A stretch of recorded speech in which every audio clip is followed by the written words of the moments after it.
계속해서 한 주간의 이슈가 된 사건 사고들 짚어보도록 하겠습니다. 네, 하재근 문화평론가, 전지현 변호사, 배승희 변호사 나와주셨습니다. 안녕하십니까? 안녕하세요. 어서 오십시오. 자, 첫 번째 주제부터 봅니다. 비겁한 변명, 심신미약. 지금 서울 강서구 PC방 살인 사건에 대해서 지금 전 국민이 지금 분노를 하고 있는 그런 상황인데 요거 사건이 어떻게 된 건지 좀 설명을 좀 간단히 좀 해주세요. 네, 14일 오전 8시경에 있었던 일인데 예. 강서구의 한 PC방에 30대 남성 A씨가 이제 동생과 함께 들어갔어요. 예. PC방에 들어갔으니까 PC를 찾아서 앉았겠죠? 예. 근데 자기가 앉는 자리에 뭐 음식물이 떨어져 있고 좀 지저분했었나 봐요. 예. 근데 그거를 치워달라고 하는 과정에서 아르바이트생하고 살짝 논쟁이 있었어요. 근데 이게 논쟁이 상당히 험한 말이 오고 갔던 것 같습니다. 어허. 그러니까 이제 경찰에 신고를 했고 경찰이 출동을 했어요. 예. 경찰이 출동을 해서 이제 타이르고 훈계를 하고 뭐 흉기가 있었다거나 상해가 있은 사실은 없으니까는 예. 그냥 다 갔어요. 이제 네. 다 돌려보내고 상황을 종료하고 갔어요. 예. 근데 경찰이 가고 나서 15분 있다가 이제 사건이 터졌는데 예. 이 30대 남성 A 씨가 도로 이게 딴 데 가가지고는 흉기를 가지고 온 거예요. 어허. 흉기를 가지고 와가지고 이 아르바이트생을 이제 그걸로 가격을 했고 결국 이 아르바이트생은 오전 11시경에 병원으로 옮겨졌지만은 숨졌습니다. 근데 문제가 뭐냐면은 예, 이 예. 같이 있었던 동생이 CCTV를 보니까는 경찰이 가고 나서도 계속 그 건물에 머무르고 아르바이트생이 나오니까 마치 형에게 그 아르바이트생이 나온 거를 알려주는 것처럼 이렇게 가고 예. 형에게 그 아르바이트생이 폭행을 당하는 동안 뒤를 잡고 있었던 거예요. 그래서 사람들은 이거 저 동생도 공범이 아니냐 지금 이렇게 생각을 하고 있는 그런 상황입니다. 그러니까 처음에 이 아르바이트생과 가해자가 어떤 시비가 붙었을 때 경찰이 왔다가 그냥 돌아갔다. 이 부분이 참 아쉬운 부분으로 그렇죠, 남고 예. 있는데요. 이 부분에 대한 전문가의 얘기를 한번 좀 들어보시죠. PC방에서 일단 나갔기 때문에 경찰은 이제 상황이 종료됐을 것이다. 이렇게 그냥 생각을 했던 것 같은데, 뭐 당시에 흉기가 있지도 않고 또 주먹질을 하지도 않은 상태니까 아마도 훈계하고 타이르는 것으로 상황이 종료됐다라고 판단을 그냥 해버린 것 같아요. 예상하기 어려운 상황이었던 건 틀림이 없는 것 같습니다. 네. 인명피해가 이제 나다 보니까 뭐 결과론적으로 이제 안타까운 부분이 있다. 이렇게 이제 생각을 하는 거죠. 경찰이 출동을 했다가 다시 돌아간 상황에서 사건이 일어나서 경찰이 초기에 좀 조치를 잘해줬으면 하는 아쉬움이 남는 게 지금 여러 얘기들이 나오는데 현실적으로 또 어쩔 수 없다는 또 얘기도 있고 이게 어떻게 봐야 돼요? 오늘 일선 경찰들의 그 언론 보도된 내용들을 보니까 예. 실제로 시비나 폭행 현장에 가보면은 뭐 죽여버리겠다 이런 얘기 이상으로 많이 한다는 거예요. 예, 그런데 예. 시비가 붙었다고 무조건 거기서 이게 살인 사건으로 일어날 것이다. 예. 뭐 죽이겠다고 했으니까 이건 살인 사건이다라고 하면서 그 사람들을 연행할 수는 없지 않느냐. 예. 이게 현실적인 이야기다. 그렇기 때문에 우리는 간 건데 이제 그런데 그 뒤에 이제 후속 조치가 좀 미흡했기 때문에 이게 오히려 더 경찰한테 더 비난의 여지가 가는 것인데요. 예. 좀 문제점은 이런 겁니다. 의문점은 이제 동생이 뒤에서 칼을 앞에서 형이 칼을 찌르는데 뒤에서 잡고 있었다는 거예요. 예. 근데 생각을 해보세요. 예를 들어서 우리가 그 화살을 잘 쏘는 사람, 예? 그 사람이 이제 우리한테 화살을 쏘는데 여기 머리 위에다 사과를 놓는다. 예. 그랬을 때 이제 밑에 있는 사람 어떤 느낌이 들죠? 굉장히 아무리 잘 쏜다 해도 공포감이 위협적이죠. 있거든요. 혹시나 그 화살이 그렇죠. 올까 내 봐. 화살이 나올까 봐. 그러면 이 동생 입장에서 한번 생각을 해보세요. 그 사람을 잡았을 때 형이 예를 들어서 칼로 막 찌르고 있으면 이 사람보다 오히려 나를 또 때릴 수도 있잖아요. 예. 그러니까 동생이 잡았다는 거는 이거는 공범이라고 확신할 수밖에 없는 것이고 예. 그동안에 그 형과 동생이 여러 차례 이런 일이 있지 않았을까 하는 의심을 가질 수밖에 없는 상황이거든요. 그렇지 않고는 실제로 이렇게 칼을 휘두르는데 뒤에서 잡고 예. 아무런 공포감이 없이 있다는 거는 거의 있을 수 없는 일이에요. 그래서 경찰이 그 뒤에 동생이 말렸다라고 하면서 동생을 풀어준 이 자체는 네. 굉장히 수사 상황에서 초기 대응보다도 오히려 더 못한 행동이다. 그래서 오히려 여기서 더 비난이 있다 이렇게 봅니다. 경찰 관계자의 얘기를 직접 한번 들어보도록 하겠습니다. 가게 때는 동생이 참 차를 잡아다니고 계속 잡아다니고 못하게 하면 다시 가고 계속 그런 영상이 보여요. 그 당시 동생이 이런 모습을 보고 있던 목격자가 3명이 있었습니다. 그분들 진술도 일치하고 동생은 나중에 그럽니다. 누구든지 뛰어놀려고 했다. 내가 진짜 힘이 붙여는 못했지만 못한 게 후회된다. 근데 혼자는 해보려고 했는데 그러니까 지금 경찰이 하고 있는 얘기는 동생과 형이 공범은 아니다. 이게 확고한 입장이거든요. 네.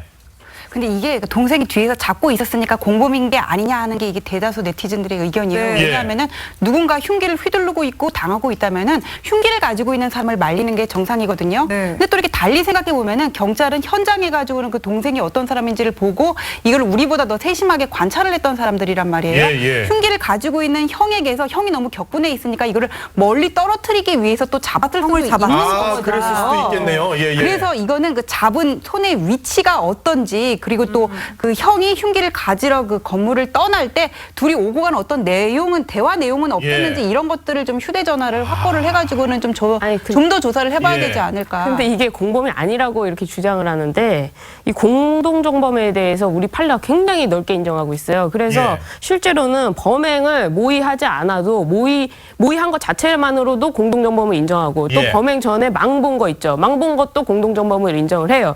이 사건 같은 경우에는 범행 전에 이미 경찰이 갔느냐 안 갔느냐까지 망을 본 사람이 동생이란 말이에요.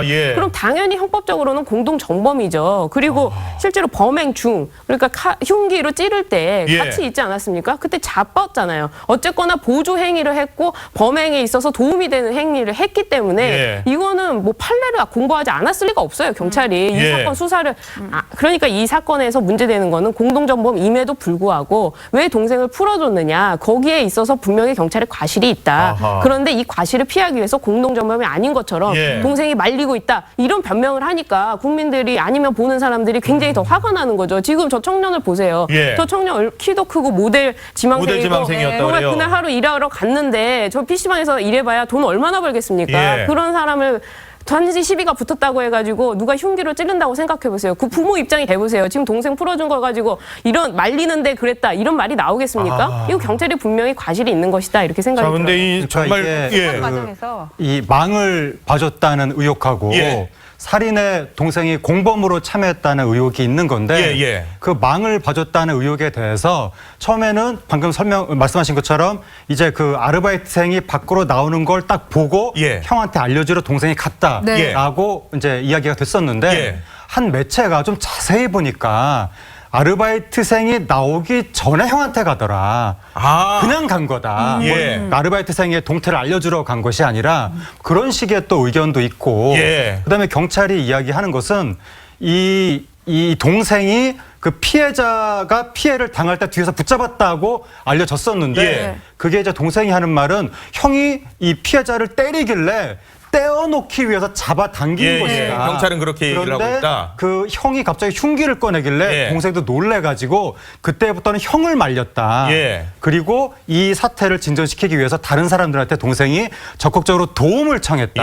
그렇기 때문에 공범은 아니다라고 경찰은 이야기하는 건데 여기서 이상한 게 뭐냐면 설사 그게 다 사실이라고 치고 그래서 설사 살인의 공범은 아니라 할지라도 폭행의 공범의 가능성은 여전히 남아있는 것이기 때문에 그러니까 동생의 하는 말에 따르면 형이 주먹으로 때릴 때 내가 뒤에서 말렸다라고 하는 것인데 말릴 의사가 있으면 형 앞으로 나가서 형을 가로막아야지 왜 맞는 사람을 붙잡느냐 이상한 거 아니냐 그러니까 살인의 공범 여부하고 별개로 폭행의 공범 여부도 조사를 해야 되는데 경찰이 너무 지금 동생에 대해서 동생 측에서 하는 말만 듣고 쉽게 지금 동생 혐의를 벗겨주려고 한 것이 아니냐 그런 의혹이 나오는 그런데 겁니다. 이 사건 정말 끔찍한 게요. 이 정말 너무나 많은 상처를 얼굴에 내버렸어요. 정말 상상하기 어려울 정도의 상황인데 이 피의자가요. 그런데 우울증 진단서를 제출을 했다 그래요. 전문가 얘기 한번 들어보도록 하겠습니다. 90번을 어떤 특정한 부위를 주변에서 뜯어 말림에도 불구하고 계속 피해자를 그 상해를 입히는 이런 과정이었거든요. 그런데 경찰에 가가지고 본인이 정신과 병력이 있다 이렇게 얘기를 하는 상황이 되다 보니까 이게 지금 자신의 그 끔찍한 어떤 범행에 대한 책임 부분을 좀 그 줄이기 위해 가지고 지금 뭐 병력을 이용하는 거 아니냐 이런 종류의 의심까지가 뭐 들 정도로 확연찮은 부분이 있는 건 틀림이 없거든요. 질환이 있다고 자동적으로 심신미약이 되는 건 아닙니다. 아니 지금 그러니까 정신진단서를 우울증 진단서를 제출할 만큼 굉장히 치밀하다는 얘기를 전문가가 하는데 근데 이게 정신감정을 받는데 한 달이나 걸려요? 그러니까 정신 감정이라는 게요. 이제 정신의 어떤 상태를 가지고 평가를 하는 거잖아요. 예. 근데 단순히 뭐 하루 오늘만 봤어요. 근데 오늘은 괜찮아요. 근데 예. 다음 날은 또 이상해요. 예. 이럴 수가 있기 때문에 시간이 좀 걸릴 수밖에 없는 것이고요. 지금 그래서 이 구속된 피의자가 우울증 진단서를 제출하고 정신 감정을 받으면서 이제 병원 쪽으로 가는 거죠. 예. 그러면 오히려 좀 편하게 더 있는 거예요. 그래서 이게 왜 지금 또 갑자기 인정이 됐을까 하는 예. 점도 좀 의문인데 뭐 변호인 입장에서는 뭐 변호를 할 수밖에 없기 때문에 예. 이런 식으로 진행을 하는 것 같습니다만 이 심신미약을 주장하더라도 네. 심신미약 상태, 그러니까 다 범행 당시에 완전히 정신이 미약 상태가 되어 있었다. 그러니까 예. 우리가 소위 말해서 제정신이 아니다. 그러니까 네. 정상적인 상태가 아닌 상태에서 범행을 일으켰다는 거를 입증을 해야 되는데 예. 그러면서 이제 정신 감정을 하는 건데 이걸로 과연 이 살인 사건을 피해갈 수 있을까 하는 점은 보통 사건에서는 잘 일어나지 않기 때문에 예. 이걸로 형을 감경하기는 좀 어려울 것 같다 생각이 듭니다. 그런데 이 사건이 계속해서 논란이 되고 있는 거는 범행 수법이 너무나 너무 잔인해요. 잔인하다는 네. 그 부분입니다. 잔혹해요, 정말. 네. 예, 그러니까 의사가 인터넷에 글을 올렸는데 자신이 웬만하면 이거 자신이 이 검진한 거 관련해서 정보를 공개 안 하는데 예. 그렇죠. 이번 사건은 너무나 놀랍고 참혹하기 때문에 내가 이 말을 안 할 수가 없다라고 하면서 이분이 응급의학과 전문이라서 응급 예. 환자들, 교통사고 환자들 뭐 정말 참혹한 환자들 많이 보는 분인데 많이 봤는데도 불구하고 그 자리에 있었던 의사들이 다 탄식을 내지를 정도로 정말 이렇게 참혹한 상처가 있었다고 하는 것이고 예. 그러니까 이게 흉기를 사용한 자상인데 네. 자상 중에서도 너무 그 깊이가 깊어서 이것을 한순간에 욱해서 이렇게 이 상대를 해쳤다고 보기에는 너무나 힘들고 그러니까 PC방에서 그 작은 어떤 말다툼이 있었던 거잖아요. 예, 예. 그 정도 수준으로 이렇게까지 상대를 해쳤다면 이것은 인간성의 정말 어떤 이 말하자면 악마적인 측면이 발현된 것이 아니냐. 뭐 그 의사가 그런 이야기도 하고 있고. 근데 한 가지 좀 의문스러운 것은 보통 사람이 욱하는 마음에 누굴 해칠 때는 예. 몸통을 가격하기가 쉽거든요. 그렇죠. 예, 예. 근데 이번에는 주로 얼굴 부위를 많이 가격했다고 하니까 그것도 예. 굉장히 많은 횟수를 그러니까 이게 과연 욱해서 일어난 사건이 맞느냐. 그러니까요. 그 전부터 뭔가 이 아르바이트생한테 앙심을 품고 정말 계획적으로 예. 한 것일 가능성도 있는 것이 아니냐. 그러니까 이런 가능성을 다 열어놓고 네. 경찰이 좀 조사를 해봐야 될 것 같습니다. 근데 범행 수법이나 이런 건 지금 너무나 잔인하고 잔혹한 상황인데 우울증 환자라고 하니까는 또 이게 주치 감경이나 이런 것처럼 또 감경이 있는 거 아니냐. 그러니까 이런 우리 우려가 나오거든요. 국민들이 과거에 조두순 사건에서 이 사람이 주치 감경을 받아가지고는 결국 12년형이 확정이 되지 않았습니까? 예, 예. 이것 때문에 지금 더 공분을 사고 있는데요. 정신질환이 있다는 거하고 이걸로 인해서 책임을 면할 수 있다는 거하고는 별개 문제거든요. 예. 설령 정신질환이 있다고 하더라도 범행 당시에 이 사람이 사물을 분별하고 의사 판단을 할 수 있는 능력이 있었다고 인정이 된다면은 네. 그런 책임을 면할 수가 없어요. 근데 이게 경찰에서 얘 감정유치장까지 신청을 한 거를 보면은 예. 이걸 이제 구속 기간은 산입이 안 되고 이제 나중에 미결구금일수에 산정을 할 때 이게 산입이 되거든요. 예. 치료감호소에 있는 동안은 이 부분을 좀 더 이렇게 분명히 하기 위해서 그런 것 같고 단순히 우울증 약을 먹는다는 것 말고도 그 외에 어떤 다른 사정이 있었던 거는 같아요. 근데 네. 다만 확실한 거는 정신질환이 있었다는 거하고 예. 형사 책임을 면할 수 있다는 거는 별개고 그리고 아까 평론가님도 말씀하셨지만 우울증이 있는 상태에서 우발적으로 살해를 했다면은 여기저기를 이렇게 상해를 하게 되지 예. 특정 부위만을 가격을 하게 되지는 않거든요. 예. 이거는 뭔가 계획성이 의도성이 있어 보여요. 그래서 나중에 판사가 판단을 할 때는 정신과 감정의 그런 소견과 이런 규범적인 판단까지 다 하게 되니까 예. 뭐야 감경한다는 거야 이렇게 벌써부터 공분할 필요는 없다고 생각합니다. 아니 근데 이 피해자가 모델 지망생이었고 그리고 PC방에서의 마지막 출근이었었대요. 아르바이트 마지막 날이었는데 그냥 이렇게 정말 이런 일을 당한 건데 이런 와중에 또 민주당 김병관 의원이 또 이 붕괴하고 있는 국민의 정서와는 또 다른 의미의 얘기를 해서 지금 구설에 올랐는데요. 한번 들어보도록 하겠습니다. 수사 중인 사건은 어쨌든 종결될 때까지는 공부하지 않는 것이 원칙으로 되어 있고 재범의 우려가 있다거나 국민들로부터 어떤 제보를 받아서 사건을 빨리 해결해야 된다거나 몇 가지 규정이 명시되어 있는데 이 사건은 그런 내용에 전혀 부합하지 않거든요. 단편적인 사건 내용들이 흘러나가면서 이렇게 우리 국민들이 이 사건에 대해서 관심을 많이 갖고 그래야 될 사건은 아니라고 저는 생각을 하거든요. 단순히 호기심으로 이런 사건들을 바라보게 되는 자, 김병관 의원 저 발언이 지금 구설에 지금 올라 있어요. 국민들이 어떤 사건에 관심을 가져야 하는 겁니까? 이렇게 질문하고 싶어요. 예. 이런 사건에 관심을 안 갖고 국민들이 이 사건을 외면한다면 그거야말로 정말 국민들이 국민 어떤 생활이나 감정이란 것이 예. 정말 없어지는 거죠. 이거는 제가 볼 때 이게 지금 또 국민청원이 60만이 넘었잖아요. 60만 넘었어요. 그러니까 예. 굉장히 관심이 있는 사건이기 때문에 국회의원들이 오히려 더 나서서 이 사건에 대해서 재조명하고 이런 사건이 발생하지 않도록 더욱더 신경을 써야 되는데 네. 이분이 지금 행안이에요. 행정안전위원회는 그렇죠. 맞아요. 경찰을 또 밑에 피감기관으로 두고 있는데 혹시라도 경찰을 좀 약간 두둔하는 발언이 아닌 것이냐라고 합리적인 의심을 할 수가 있을 것 같아요. 그래서 저는 이 국정감사라는 거는 국회에서 행정부가 잘못한 일을 지적하는 자리이기 때문에 예. 오히려 이 사건에 있어서 더 관심을 갖고 그리고 경찰에서 잘못한 부분을 서울청장이라든지 경찰청장에 대해서 더더욱 더 지적을 해야 되는 것이지 예. 이 사건에 대해서 국민들의 눈을 돌린다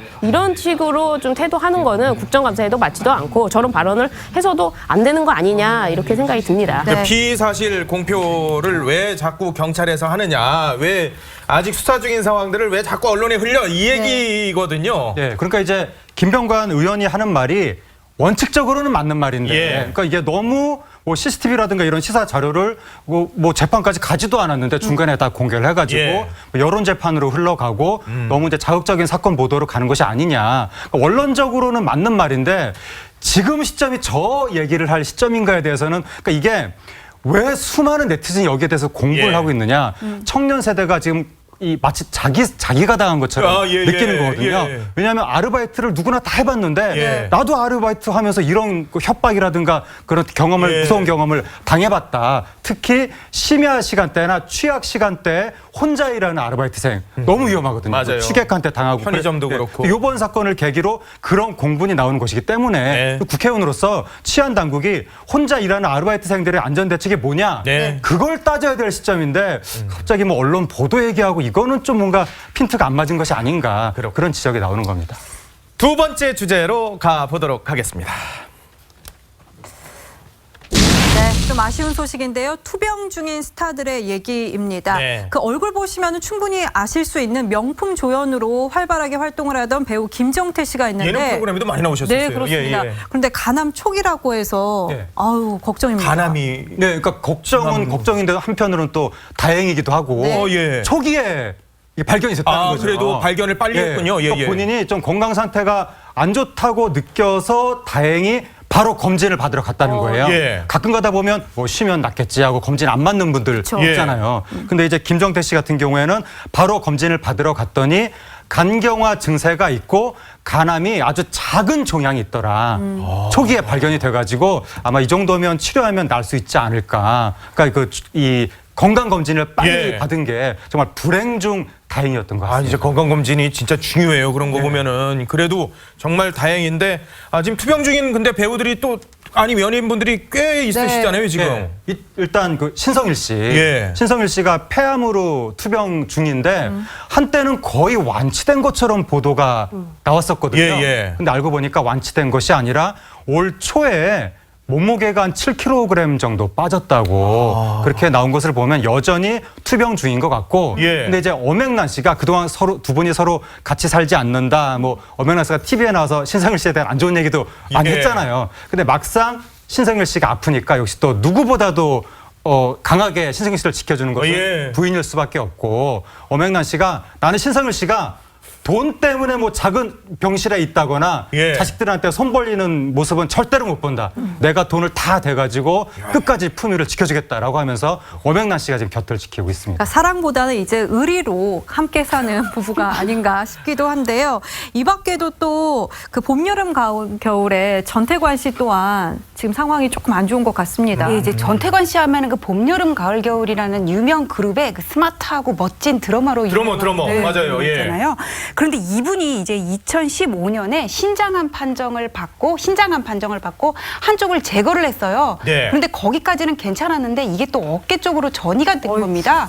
근데 어깨는 드러머한테 가장 이게 결정적인 그러네요. 부분이에요. 네. 예. 그래가지고는 지금 활동을 쉬고 있다 그렇게 말씀하시는데 이분이 또 안타까운 거는 투병 형 중에 또 부인상을 당했다 그래요. 그래서 지금 누구보다 음악 생활을 같이 했던 또 전태관 씨가 마음 아파하고 있습니다. 김종진 씨, 예, 보컬. 김종진 씨. 우리 저 위아래 지금 김종진 씨, 전태관 씨 모습이 나오는데 김종진 씨가 마음 아파하면서 또 앨범을 또 친구를 위해서 또 발매를 했다 그래요. 두 분의 우정을 지켜보면은 참 그 우정이라는 것이 어떤 것인가 하는 모습이 보이는 것 같아요. 특히 이분이 지금 몇십 년간을 같이 하고 있지 않습니까? 또 실제로 아프기 때문에 원래는 같이 방송 생활도 안 했었는데 이번에 친구를 위해서 뭐 어디 산에도 뭐 다녀오시고 또 이런 친구를 위해서 음악까지 헌정 앨범까지 발표를 하셨어요. 그래서 사실 저도 이제 그 학창 시절에 자주 듣던 노래인데. 아유, 이 노래 뭐 저 노래방 가서 다 불러봤죠, 다 사실. 듣던 노래인데 이분들의 우정이 이 음악 이외에도 생활에서도 나온다고 하니까 굉장히 그 음악에 느껴지는 그런 감정이라는 것이 더 구구절절하게 느껴지는 게 아닌가 생각이 드네요. 아, 같은 팀이라도 사실은 저렇게 하기가 쉽지가 않은데 요즘 뭐 H.O.T도 재결성해서 막 콘서트도 하고 잭스키스도 하고 저분들도 다시 또 모여서 정말 공연을 같이 했으면 좋겠어요. 그러니까 사람이 그 이 노년기가 되면 역시 그 가장 핵심적으로 중요한 것은 친구고 부부, 그러니까 부인이라든가 남편이라든가 부부 건강도 중요하죠. 지금 그러니까 우리 저 건강을 잃을 정말 경우에 건강을 잃고 내가 사회적인 위세를 잃었을 때 그래도 내 곁에 나와서 나를 지지해주는 것은 친구, 뭐 저기 부부, 가족이기 때문에 나이를 들수록 친구라든가 가족의 소중함을 많이 깨닫게 되는 것 같습니다. 빨리 모두 다 회복되시기를 기도하겠습니다. 자, 세 분과 말씀 나눠봤습니다. 고맙습니다. 고맙습니다. 고맙습니다.